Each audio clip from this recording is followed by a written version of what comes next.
Hello students, आज हम लोग कुछ और इम्पॉर्टेंट इंट्रीज को डिस्कस करने जा रहे हैं। इसके लिए भी दोनों अप्रोच से हम लोग सॉल्व कर सकते हैं।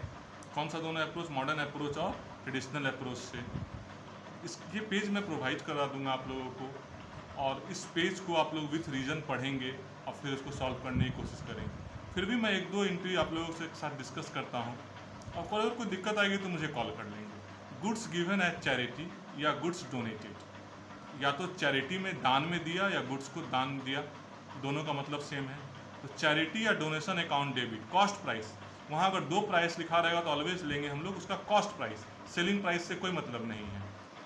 टू परचेज, वो कौन सा गुड्स आएगा आपके पास? जो गुड्स आपने परचेज किया है वही गुड्स तो आप लोग डोनेट कर सकते हैं, आप डोनेट कर सकती है बिजनेस पर।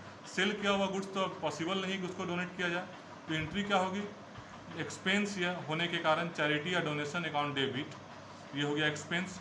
टू परचेज, टू परचेज के लिए क्रेडिट व्हाट गोज आउट पहले का कंसेप्ट था ये, जब हम लोग इसको रियल अकाउंट बना के टीच करते थे, रियल अकाउंट जब मानते थे। अब तो हम लोग इसको नॉमिनल अकाउंट से सीखे हैं। तो यहाँ पे हम लोग मॉडर्न कंसेप्ट भी अप्लाई कर सकते हैं, क्योंकि परचेज का अमाउंट रिड्यूस्ड हो गया है। इसके पीछे रीज़न जानते हैं। तो charity is an expense of the business, as such charity account will be debited, ये तो तय है।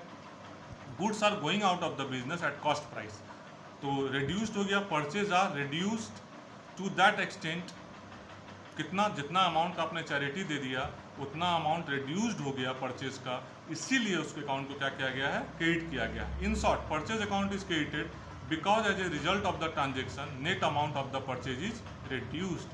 परचेज का अमाउंट क्या हो गया है? रिड्यूस्ड हो गया है। Sales account should not be credited since the sales has not been taken place. Also, when the goods goes out from the business at cost price, purchase account should be credited, not sales. आप कोई भी इसमें से दो या तीन rule को use करके टू परचेज आप सोच सकते हैं कि टू परचेज मैंने क्यों लिया है। अब आते हैं दूसरा एंट्री में, good distributed as free sample. क्यों फ्री सैंपल में डिस्ट्रीब्यूट करेंगे? वाई? टू प्रमोट सेल, बिक्री बढ़ाने के लिए। जब बिक्री बढ़ाने के लिए ऐसा करेंगे तो इसकी एंट्री क्या हुई? एडवर्टीजमेंट एक्सपेंसेस, एक्सपेंसेस और एडवर्टीजमेंट हो गया। टू परचेज, परचेज रिड्यूस हुआ है या गोज आउट हुआ है। See the above reason is applicable. अब नेक्स्ट आते हैं फिर से drawing in goods and cash. Drawing in goods and cash में क्या है? तो ड्राइंग पर्सनल अकाउंट है, डेबिट हो गया। टू बिजनेस से टू परचेज, परचेज रिड्यूस हो रहा है और कैश गोज आउट हो रहा है। डेबिट द रिसीवर कौन है? तो पर्सनल अकाउंट है, ठीक है।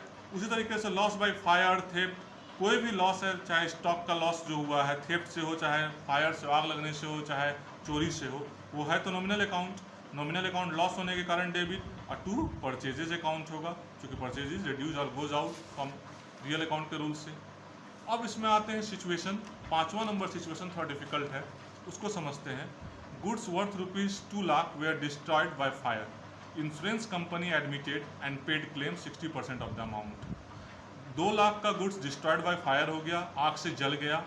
आपका वो गुड इंश्योर्ड था, इंश्योर्ड का था मतलब वो बीमा किया हुआ था, उसका इंश्योरेंस किया हुआ था उसका। और क्लेम कितना मिला? तो उसका क्लेम आपको 60% मिला, 40% आपको क्लेम नहीं मिला। इन सच सिचुएशन 3 एंट्री होगी। पहले तो loss by fire account debit to purchase, जितना का लॉस हो गया वो। दूसरी एंट्री क्लेम लॉस्ड की एंट्री, क्लेम लॉज करने की एंट्री इंश्योरेंस कंपनी के पास। तो इंश्योरेंस कंपनी के पास जितना का लॉस हुआ उतना का आपने क्लेम लॉज किया, insurance company account debit to loss by fire, just opposite हो गया। लॉस को यहाँ पे टू लॉस बाय फायर किए। And third one, when the insurance company does not pay full claim, यहाँ तो फुल क्लेम नहीं मिला है, 60% ही मिला है। तो बैंक अकाउंट डेबिट, चूँकि पेमेंट माना जाता है चेक के थ्रू होता है, तो बैंक अकाउंट डेबिट 1,20,000। कैश कमसिंस हुआ थ्रू चेक, कितना? 1,20,000। कैसे? तो 2 लाख का 60%। लॉस कितने का हो गया आपको? लॉस हो गया 2 लाख का 40%। 60% तो मिला, 40% नहीं मिला, तो 2 लॉस हो गया 40%। और टोटल क्लेम कितना है? तो टू इंश्योरेंस कंपनी 2 लाख।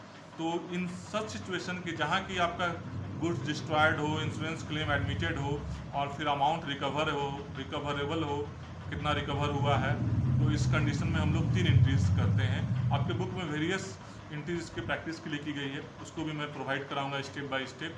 आप लोग उसको आई होप कि सॉल्व करेंगे। Thank you students.